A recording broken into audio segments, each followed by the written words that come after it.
नमस्कार, मैं ज्योति सिन्हा आज हिंदी कक्षा में संकल्प पाठ 10 कबीर के दोहे के साथ उपस्थित हूँ। बच्चों, दोहों में थोड़े शब्दों में गहरी बातें कही जाती हैं। कबीरदास जी के इन दोहों से हमें जीवन की सीख मिलती है। यदि इन दोहों को जीवन में आत्मसार कर लिया जाए तो मनुष्य कभी भी सांसारिक मोह माया के कारण दुखी नहीं हो सकता। बच्चों, कबीरदास के दोहे को अध्ययन करने से पहले उनके विषय में संक्षिप्त जानकारी प्राप्त कर ले। कबीरदास जी अत्यंत उदार, निर्भय तथा सद्गृहस्थ संत थे।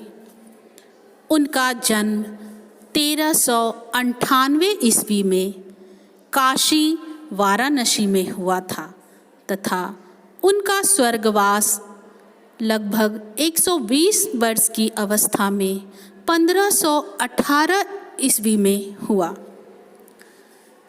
नीरू एवं नीमा नामक जुलाहा दंपत्ति ने इनका पालन पोषण किया।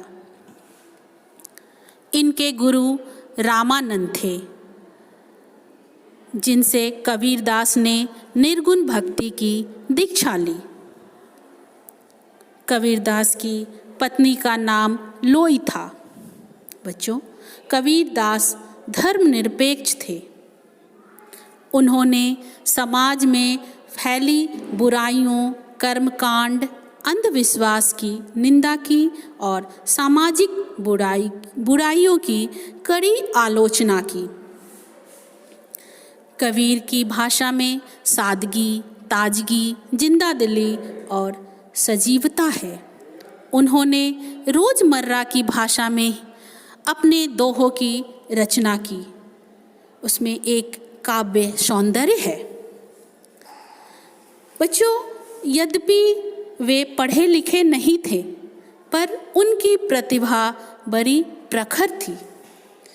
एक जोगी, फकीर, संत, साधु और भक्त के रूप में उन्होंने अनेक स्थानों की यात्रा की, भांति भांति के लोगों से मिले थे।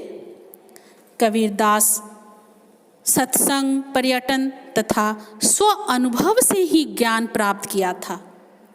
भाषा पर कबीरदास जी का जबरदस्त अधिकार था। कबीर की कविता के 3 रूप हैं: साखी, शबद और रमैनी। कबीर के दोहे से ईश्वर प्रेम, ज्ञान, गुरु भक्ति, सत्संग और साधु महिमा, समय पालन, मीठी वाणी, परोपकार आदि के अच्छे गुणों को हम ग्रहण कर सकते हैं। इनके अध्ययन से हम अपने अंदर की कमियों, दुर्बलताओं से मुक्त होकर नैतिक कर्तव्यों का पालन कर सकते हैं। धन्यवाद।